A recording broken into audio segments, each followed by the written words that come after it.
two, 1, 2, 3.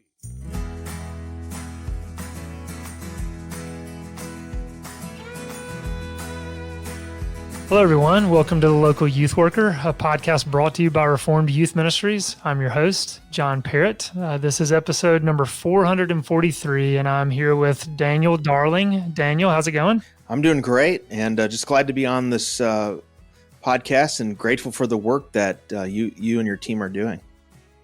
Absolutely. Yeah, good to have you. I'm going to let you introduce yourself a little bit more. Before I do that, I also want to say Brent Corbin, RYM's Executive Director, is with us as well. Brent, how's it going? Doing great, John. Thanks for having me back on. Yeah, for sure. Daniel, this is your first time on the podcast, so why don't you just take a minute, let our listeners know where you're joining us from and a little bit about the work that you're doing as well as your family. Yeah, so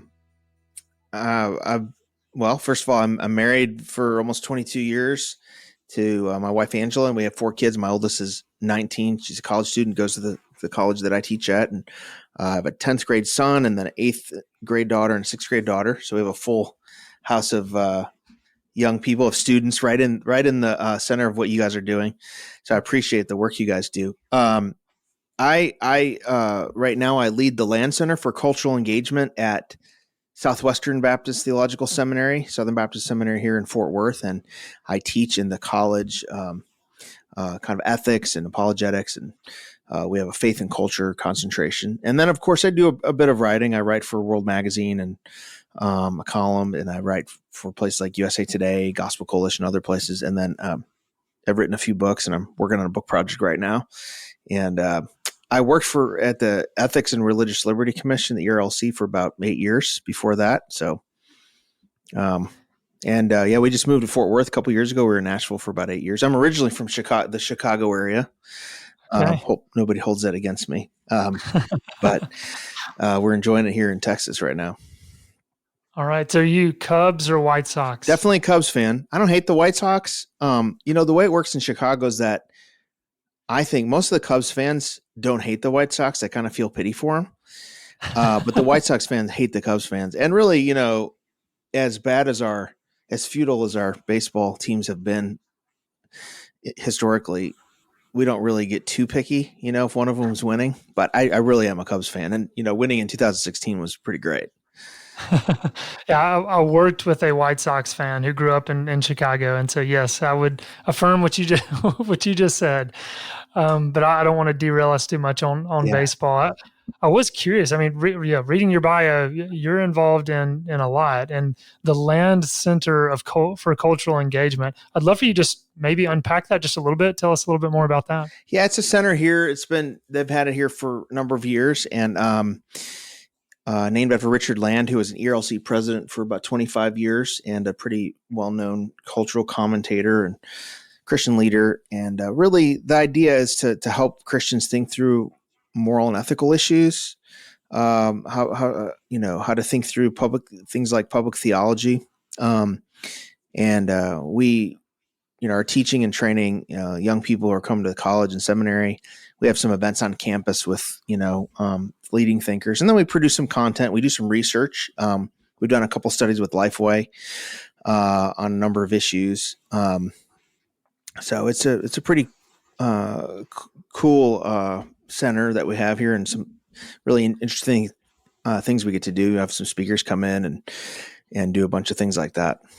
Yeah, that's excellent. And as you said, kind of among all the hats that you wear, you're a contributor to World Magazine, Mm-hmm. and that's really, I mean, what led to this interview today. So this was, I think, March 12th of this year. You had an article that also appeared on the World and everything in it. If anyone listens to that, I'll put a link to that in the show notes. But it was entitled "The Bait and Switch of Sports Betting." Mm. And I heard that, and I know in that article it doesn't specifically mention anything about teens, but as I was listening, I was thinking, wow, this is a big issue that I know, as it's online gambling is just all over the place. This is going to be connecting with teens, and this is going to be a bigger issue. And as I'm very ignorant to this, and really your work has caused me to read a little bit more about this and realizing how much of an issue this is. But kind of before we dig into that, maybe just back up a little bit and kind of the origins of that article that you wrote for World. What was it about this issue about gambling, online gambling, that just kind of led you to write a little bit about this? Yeah, I think it's one of the low key, really big issues that we're going to face, particularly student ministry and family, in terms of families over the next several years and decades. I mean, I'm a huge sports fan. I love sports. I listen to podcasts about the NBA, the NFL, college football, baseball. I watch a fair amount of sports. My son and I love to bond over those things. Sometimes we play video games like NBA 2K or Madden. He crushes me in all those.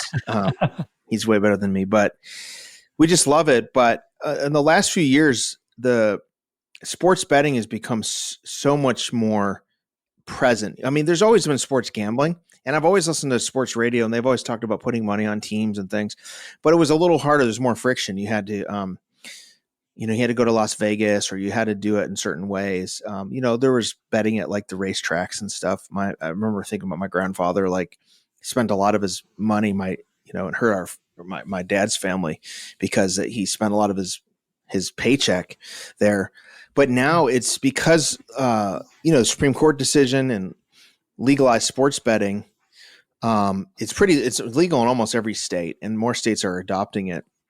And it's just become easier. You listen to the ads for like DraftKings or FanDuel, and you can download the app and they give you incentives to gamble. And I'm just thinking of how easy it's going to be for young men, particularly, to have that on their phone and to, get their parents' credit card, or even if you're in college, you have your own card, and just how compulsive it is. And it feeds a sort of, that combined with sports feeds that sort of competitive nature that men have. And, the folks promoting sports gambling, some of the sports personalities that I like, they're wealthy folks, and they can absorb, they have a line item in their budget of how much they gamble, and they can absorb that. But a lot of these young men listening are going to get really hooked on this, and it's going to devastate men and families. And even Mayo Clinic did a study that shows how there's a addictive nature to it, like other addictive things. And I personally, and I, you call me old school or whatever, but I've always felt gambling was not wise for Christians. Sports betting, I know some Christians disagree. It's not as clear from Scripture. I always felt as unwise, but I'm really worried about the way the industry is going to prey on young men. And, the casinos and the gambling companies are not in it to help us get more money. The house always wins. There's a reason casino, the CEOs of these casinos are really rich, because they win. And so I just think it's really, I'm nervous about this in terms of being something that we're going to have to look at and think about as, if you're in student ministry, if you're in family ministry, it's going to be a thing to pay attention to. Yeah, absolutely. And I think just a few things. I mean, the first, when you're talking about and addressing young men, that's what it's showing is that, yeah, sure, I'm sure females get into this, but it is absolutely, as far as the statistics are showing, it is young men. But then two, as you're saying, you're nervous about this. I think part of it is we're so focused on pornography, and we're so focused on, other just social media apps that are addictive, that this has kind of come in the back door a little bit, at least again, from my perspective. Yeah, I think it has. And I don't know that if you were to ask evangelical Christians, I'm talking good, faithful evangelical Christians who go to church every week, I would bet most of them are ambivalent about gambling. They probably don't feel like there's anything wrong with it. They may go to the casino. And I think we need more teaching on this to show why this is unwise in terms of, Scripture talks about, money that is ill-gotten gain and just the addictive nature of it. That, our money for the most part should come from work. I know it's not as black and white as other vices, right? So, Sure.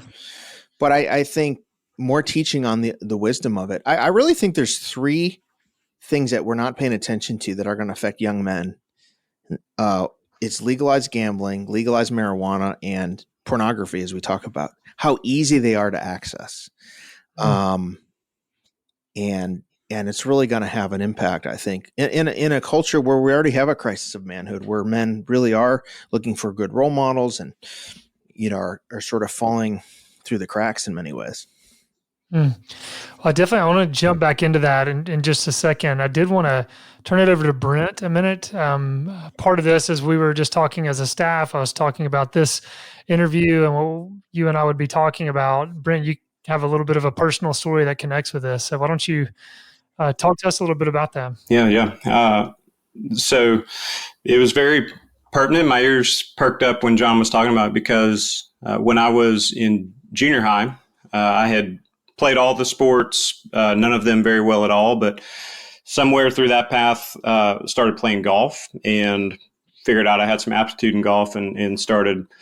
That became my sport in the junior high years and got pretty good pretty quick. I lived very close to a golf course that was inexpensive to play at, and so was just over there all the time. And at some point in that process, even in junior high, I think it was during my 8th grade year, and then certainly beyond that, I realized that there were money games at the golf course. There were groups of men that would get together and, gamble. And it was a team thing. And you get on teams and do all this, but you'd head out and you'd play your round of golf. And, on any given day, you could win or lose up to $200. And so, my teenage brain, I was like, that's better than working. I could either go work with my dad in the oil fields and get nasty and it'd be hot and whatever, or I could take my chances out here. And so, starting my 8th grade year, I started doing that, especially during the summers. And I would say into my high school years and then into my college years,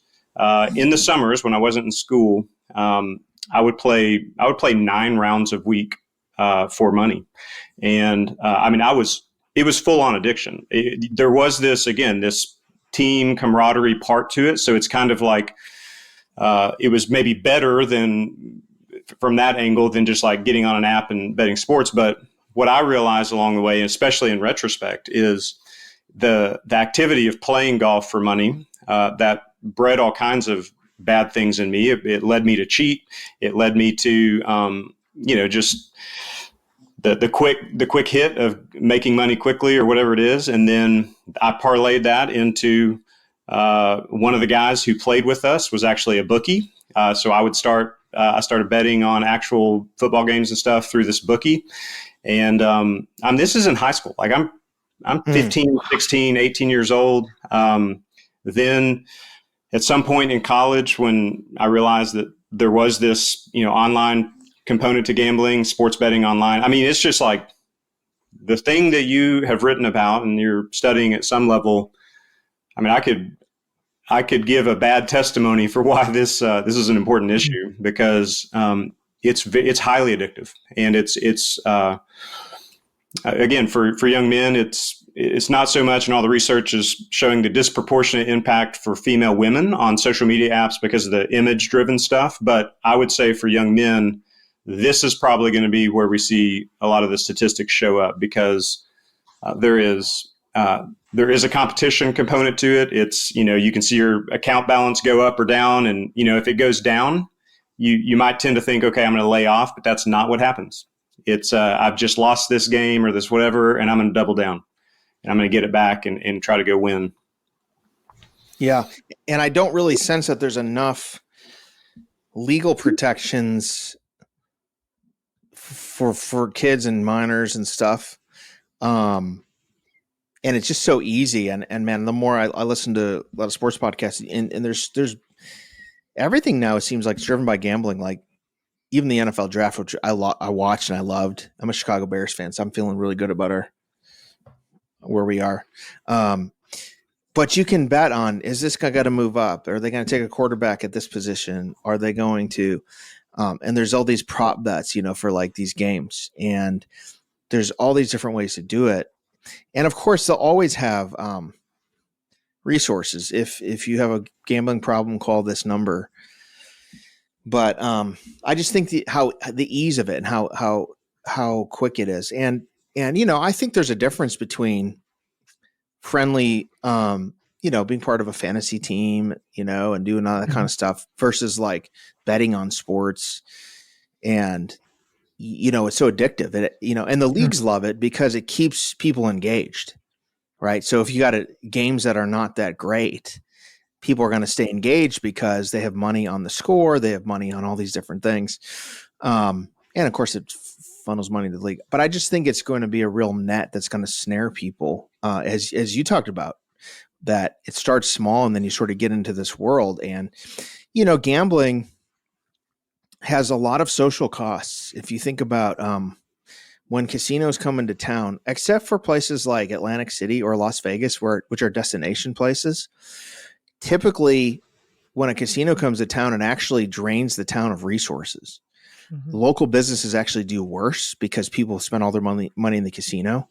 The social services that are needed by the government really skyrocket. You think of families that are devastated, they don't have money, don't have all that kind of stuff.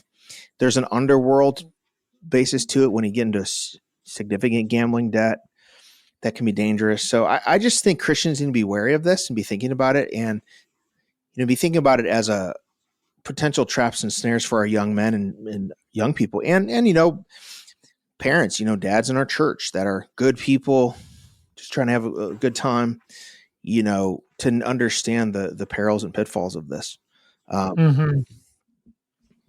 Absolutely. Yeah. I mean, since it was legalized in 2018, so 3,000 internet sites are available. I mean, we know FanDuel, DraftKings, BetMGM, Caesars Sportsbook, I think WynnBET, or that's WYNN Bet. Those are maybe some of the more common ones.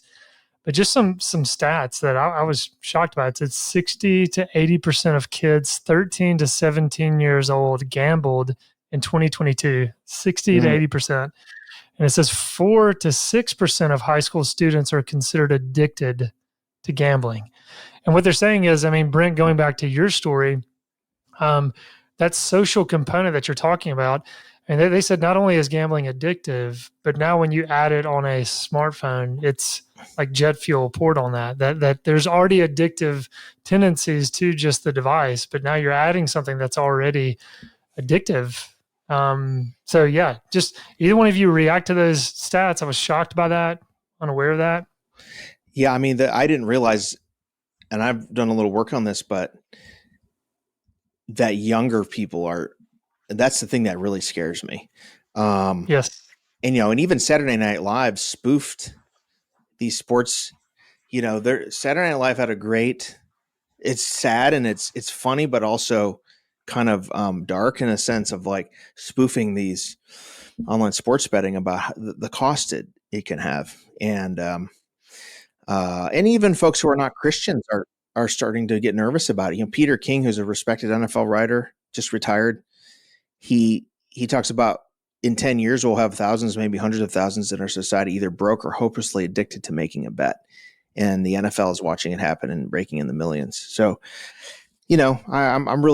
I think we should wisely, we should be concerned about it.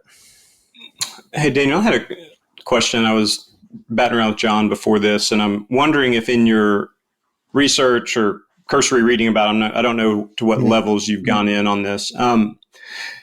Have you found any correlation or, there's lots of similarities, but any correlation between, I look at over the last handful of years, just meteoric rise in crypto trading with apps like Robinhood and, some of the financial platforms that have made their day trading apps essentially function with a lot of the similarities to social media platforms in terms of, they hit you with notifications throughout the day when your position goes up this amount or that amount. I've been on them before, like useless notifications, but it's all to draw you back in. And those platforms, in the same way that a DraftKings or FanDuel or any of the others do, they gamify it.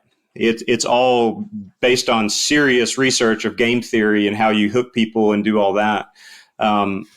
I mean, again, some of the correlations are obvious, but have you gone down those paths at all in your research? That's such a great point that you mentioned, the gamifying of it. And I think, Samuel James has a great book called Digital Liturgies. And I think and look, I'm pro innovation and pro technology. I'm not a Luddite. I don't think we should be total doomers about technology, because I think technology is an act of creation. It's innovating, fulfilling creation mandate. But there are real adverse impacts of these things in a fallen world. And I do think one of the things Samuel points out in his book is that we don't pay attention enough to how the structure of the internet changes our behavior. Not just, is this good, is this bad, but how's the structure changing? And I think the thing you mentioned, the gamifying of these kinds of things into habits, that we have this phone with us and it's so easy and it's right here. And you are right to compare it to the day trading / crypto phenomenon. And look, I think investing is good. I'm not to be legalistic about those things, but there is a kind of the same sort of competitive, sort of endorphin producing adrenaline rush type of thing that comes with that too. And sometimes it's hard to distinguish between gambling and day trading, right? Like it's very similar activities, right? I mean, let's just be real. So I think what this does call for is we need moral formation for young men.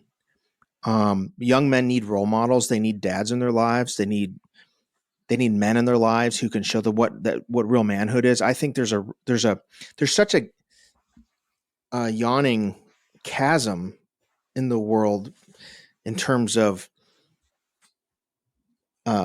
role models and examples and blueprints for what masculinity looks like, right? You either have the sort of left-wing blurring of the genders, or you have this far right sort of like barstool, machismo, machismo, and like this kind of like Andrew Tate type of like men, have a lot of women and they gamble and they smoke and they drink and all that.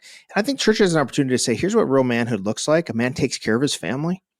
He puts his family first, which means with his finances that he is not spending the family money on his own pleasures, whether they're pornography or gambling or other things, but he's putting his family first. He's caring for his family.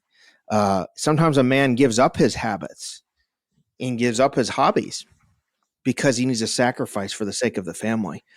And I think that kind of positive moral formation in the church is really what our men in our communities need. And we have to understand there's a lot of men in our communities that didn't grow up with a male role model. Mm-hmm. And they're being formed by all these people. There's a lot of young men who are growing up in broken homes. I mean, more people grow up in broken families today than any time in human history. And so I think there's an opportunity for the church to say, hey, here's what a real man looks like. But I think we need to address these topics with wisdom in our churches, in our student groups, and not just assume people know how to navigate this world. They need help and to know what is right, what is wrong. Just like if social media becomes an aggressive habit that is robbing you of your relationships and changing the way you behave and hurting you, it's very similar with these other behaviors like gambling and stuff. So I think there's just going to be a need for real intentional formation in our churches and our student groups and all these things.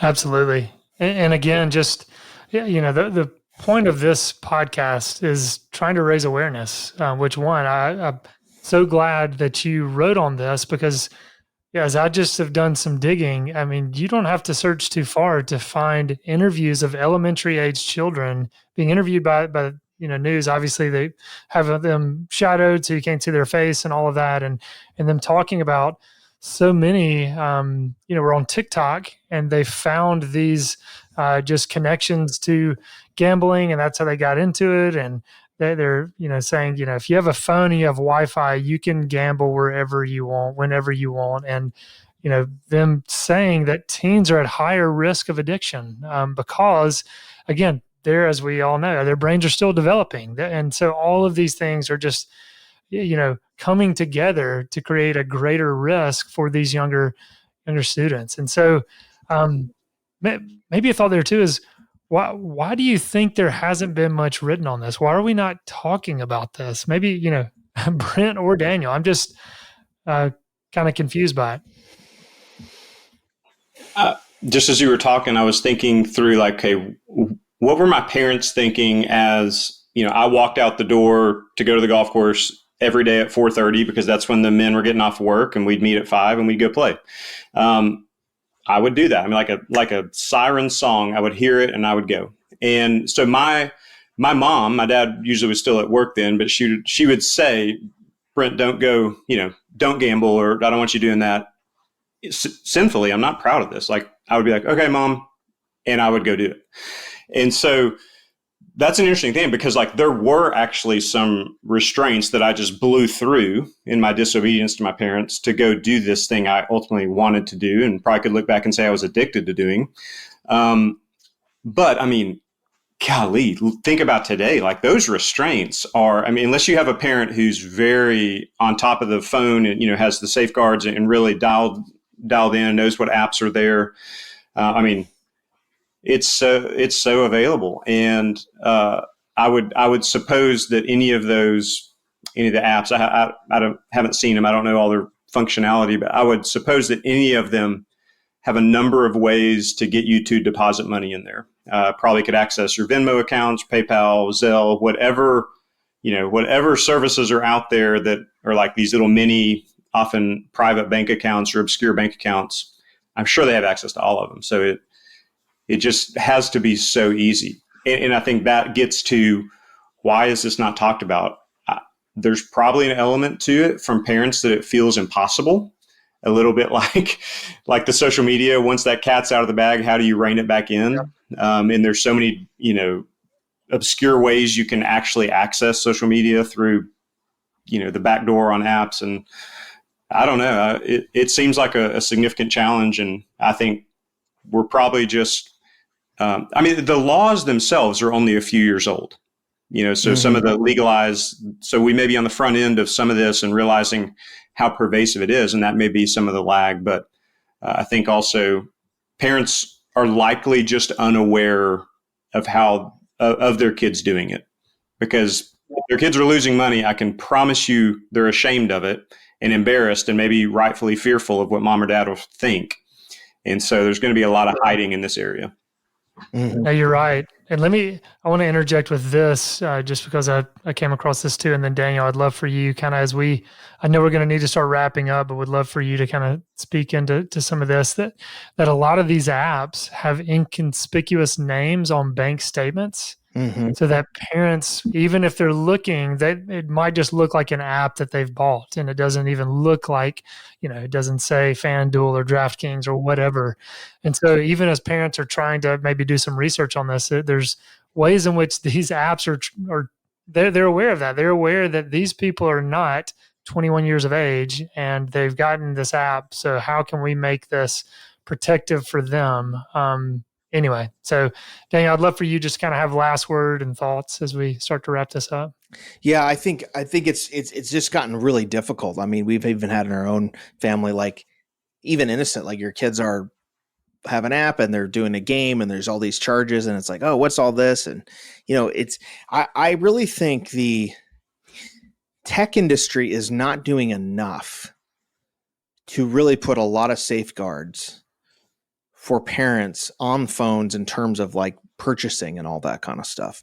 And, there are a lot of safe areas you put on, you can ban apps, you can do all this, but it's such a minefield, even for tech savvy parents, much less folks who are not. So I just think we have to be wise. And I think there's a lot of, I think on the one hand, people say, well, let's not give them phones till they're 18. On the other hand, there's a lot of we live in a digital world, and like their school and all that stuff requires some of these things. So it's a very delicate thing that every family has to navigate. But I think having these conversations with your kids and having some safeguards and having questions and saying, what are you doing when you're doing this, and asking deeper questions, I think is really important. Absolutely. When things show up on bank statements saying, what is this? Like, did you do this? And what app is this? And let me see your phone, and all that kind of stuff is really important. Yeah. Well, again, just thanking you for your work, because I was oblivious to this until I heard your little segment and on the world and everything in it. And so just encouraging you, as you said, there's not a lot that's written on this. I mean, I know you're writing a good bit, but maybe you're the one that the church can look to write a little bit more and talk about this. But appreciate your efforts. Well, I appreciate it. And thanks for having me. And I love the work you guys are doing. Really, really incredible stuff. And I want to encourage you all on that. Well, thank you for that encouragement. Brent, any last words as we're wrapping up?